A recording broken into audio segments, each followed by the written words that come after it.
Je suis en place. Je suis devant les Trois Grâces. Quoi? Mais on avait dit à Paris.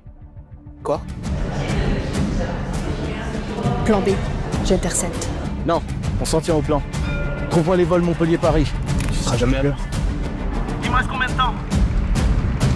2 heures. Oh bah ça va. L'idée, c'est de rappeler déjà que l'avion est très sensiblement moins cher que le train sur le tronçon Montpellier-Paris. Et depuis des années, on nous mettait quand même en avant la difficulté de relier l'aéroport d'Orly au cœur de Paris, alors que le train arrive effectivement en gare.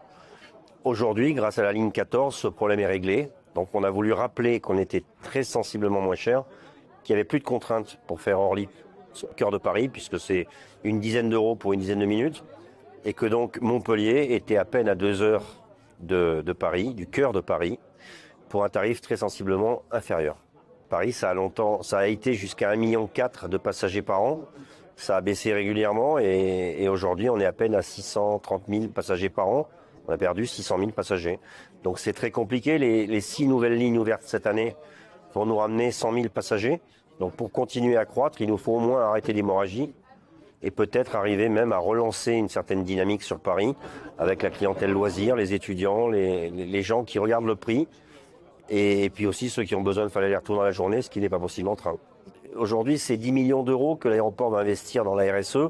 On est complètement conscient que l'industrie de l'aérien, compagnie aérienne, constructeurs, aéroports, on doit tous faire d'énormes efforts et on les fait.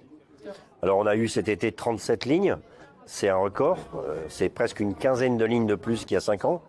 On a un très fort développement grâce à Transavia et à Volotea.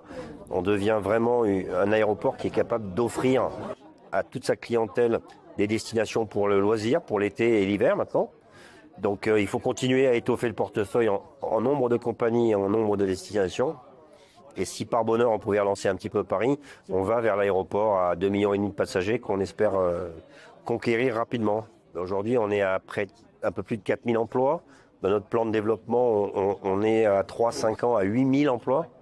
Donc oui, on est également un outil d'aménagement du territoire et de développement économique. Et il y a un équilibre économique à trouver entre notre développement extra-aéronautique, mais notre cœur de métier, c'est quand même l'avion et les passagers.